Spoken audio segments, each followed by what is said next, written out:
ఇవాళ మనం చూసాము సుప్రీంకోర్టు ఇవాళ తిరుపతి తిరుమల దేవస్థానం యొక్క లడ్డు విషయం మీద వాళ్ళ తీర్పు చెప్పడం జరిగింది. సో ముఖ్యంగా ఆ తీర్పు నేను హర్షిస్తున్నాను. ఎందుకంటే సుప్రీంకోర్టు ఇవాళ రోజు అదొక ఇండిపెండెంట్ సిట్కి సిబిఐ ఆధ్వర్యంలో సిబిఐ నుంచి ఇద్దరు ఆఫీసర్స్, మన స్టేట్ నుంచి ఇద్దరు ఆఫీసర్స్ డీజీపీ గారి ఆధ్వర్యంలో, అలానే ఎఫ్ఎస్ఎస్ఏఐ అంటే food standards and authorities of India నుంచి కూడా ఒక ఆఫీసర్ని పెట్టి మొత్తం 5గురితో ఈ ఇండిపెండెంట్ సిట్ని ఒకటి పెట్టమని చెప్పడం జరిగింది. అండ్ దానికి నాకు తెలిసి అందరూ హ్యాపీగా ఉన్నారు ఆ జడ్జ్మెంట్తో. ఎందుకంటే అదొక ఇండిపెండెంట్ బాడీతో జరిపిస్తేనే నిజాలు నిగుదేలుతాయి అండ్ కరెక్ట్గా మనకు అసలు నిజంగా ఏం జరిగిందనే విషయం మీద మనము దృష్టి సారించగలుగుతాం. ఎందుకంటే ముఖ్యంగా ఇవాళ రోజు ఇన్ఫర్మేషన్ నిజంగా ఈ తప్పిదం జరిగిందా లేదా, అసలు ఆ గీలో అడల్ట్రేషన్ అయిందా లేదా, ఒకవేళ అయితే ఎవరి ఆధ్వర్యంలో అయింది, ఆ టీటీడీ బోర్డు మెంబర్స్ ఎవరెవరు, ఆ వెండర్ని ఆ ఏఆర్ గీ కానీ అవన్నీ ఒకవేళ వాళ్ళు కన్విక్ట్ అయితే, సో ఆబ్వియస్లీ వాళ్ళు ఎవరైతే వాళ్ళకి ఆ వెండర్షిప్ ఇచ్చారు, ఏంటి ఆ ఆప్షన్స్, ఆ పర్మిషన్స్ ఎవరు ఇచ్చారు, అవన్నిటి మీద వాళ్ళు ఎంక్వైరీ జరిపి దాని ప్రకారంగా నిందితుల్ని బయటికి తీసుకొచ్చే ఛాన్సెస్ ఉన్నాయి. సో అసలు క్లియర్గా అసలు ఫస్ట్ అండ్ ఫార్మోస్ట్ ఇక్కడ తేరాల్సింది ఏంటంటే అసలు నిజంగా జరిగిందా లేదా ఆ కల్తీ. జరిగితే దానికి బాధ్యులు ఎవరు, నిందితులు ఎవరు, ఆ హయాంలో ఏ హయాంలో అయ్యింది, ఎప్పుడు అయ్యింది, ఇవన్నిటి మీద వాళ్ళు ఇన్వెస్టిగేషన్ చేసి ఒక రిపోర్ట్ సబ్మిట్ చేస్తుంది ఆ కమిటీ. ఇవాళ సుప్రీంకోర్టు చెప్పిన కమిటీ ఆ రిపోర్ట్ని మళ్ళీ ఎక్కడైతే ఎఫ్ఐఆర్ అయిందో, ఎఫ్ఐఆర్ ఎక్కడైంది, ఆంధ్రప్రదేశ్లో అయింది.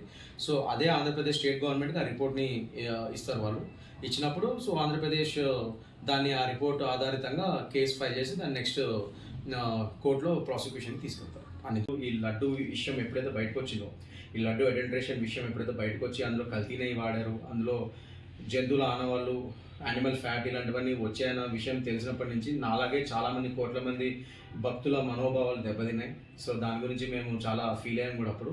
సో 27వ తారీఖు సెప్టెంబర్న నేను కూడా ఇమీడియట్గా ఆంధ్ర సీఎంఓకి మరియు టీటీడీ తిరుమల తిరుపతి దేవస్థానం ఈవో గారికి 2 ప్రతిపాదనలు పంపించడం జరిగింది.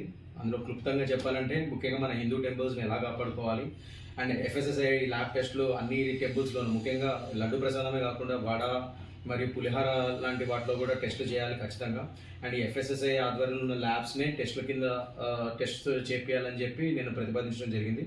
ట్రాన్స్ఫర్ మానిటరింగ్ కమిటీస్ ఏంటంటే ఈ ఎఫ్ఎస్ఎస్ఐ టెస్ట్ రిపోర్ట్స్ని ఎప్పటికప్పుడు స్క్రూటినీ చేస్తూ వాటిని తిరుమల తిరుపతి దేవస్థానం వెబ్సైట్లో వాళ్ళు పబ్లిష్ చేస్తూ అవన్నీ చేయాలి. At the same time state గవర్నమెంట్ని ఏమడిగానంటే ఇదే ప్రసాదం monitoring committees all over state endowment charitable trust and endowments act కింద ఏదైతే ఎండోమెంట్స్ ఆధ్వర్యంలో ఉన్న టెంపుల్స్ అన్నింటిలోనూ ఇట్లాంటి ఎఫ్ఎస్ఎస్ఐ పెద్ద టెంపుల్స్ అన్నింటిలోనూ ఎఫ్ఎస్ఎస్ఐ ల్యాబ్ టెస్టులు మరియు ఈ ప్రసాదం మానిటరింగ్ కమిటీస్ పెట్టాలని కోరాను. అట్ ద సేమ్ టైం అన్నిటికంటే ఇంపార్టెంట్ పాయింట్ నేను ఏం వాడడం జరిగిందంటే స్టేట్ గవర్నమెంట్ని యాంటీ కన్వర్షన్ లా. ఒక యూపీలో ఇవాళ రోజు ఈ మత మార్పిడులు ఎలాగైతే అరికట్టడానికి ఇల్లీగల్ మత మార్పిడులు what I mean, so illegal conversion law or anti conversion law లాగా యూపీలో ఆదిత్యనాథ్ గారు గవర్నమెంట్ ఎలా తీసుకొచ్చిందో అదే మాదిరిగా ఇన్ ద సిమిలర్ లైన్స్ ఇక్కడ ఏపీలో కూడా ఒక యాంటీ కన్వర్షన్ లా తీసుకురావాలి అని చెప్పి నేను ప్రతిపాదించడం జరిగింది. ఎందుకంటే మీరు గత ప్రభుత్వంలో చూసుకుంటే ఈ ఆంధ్రప్రదేశ్లో ముఖ్యంగా చాలా మత మార్పిడిలు జరిగినాయి.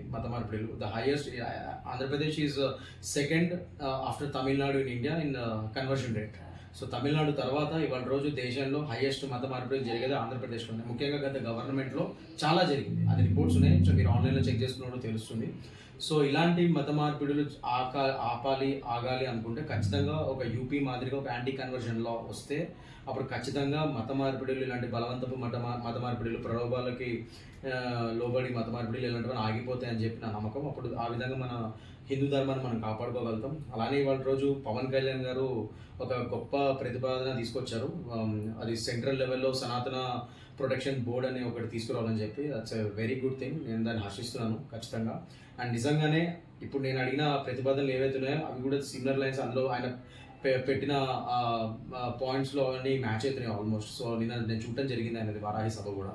సో ఖచ్చితంగా అలా సనాతన ధర్మ బోర్డు అనేది ఒకటి నిజంగా సెంట్రల్ గవర్నమెంట్ ఒకటి ఆలోచించి సెంట్రల్ గవర్నమెంట్ యాక్ట్ కింద దాన్ని తీసుకొచ్చి అలాంటి బోర్డుని ఒకటి కాన్స్టిట్యూట్ చేస్తారు. జస్ట్ లైక్ ఇప్పుడు వక్ఫ్ బోర్డు అవన్నీ ఎలా ఉన్నాయో అలానే మన హిందూ మెజారిటీ దేశం అది, హిందువులు ముఖ్యంగా హిందూ దేశం ఇది. సో ఖచ్చితంగా మనకంటూ ఒక సనాతన ధర్మ బోర్డు అనేది ఉండడం తప్పలేదనేది నా ఉద్దేశం కూడా. సో ఖచ్చితంగా అలా ఉంటే నిజంగా మన హిందూ ధర్మాన్ని మనం కాపాడుకున్న వాళ్ళం అవుతాము.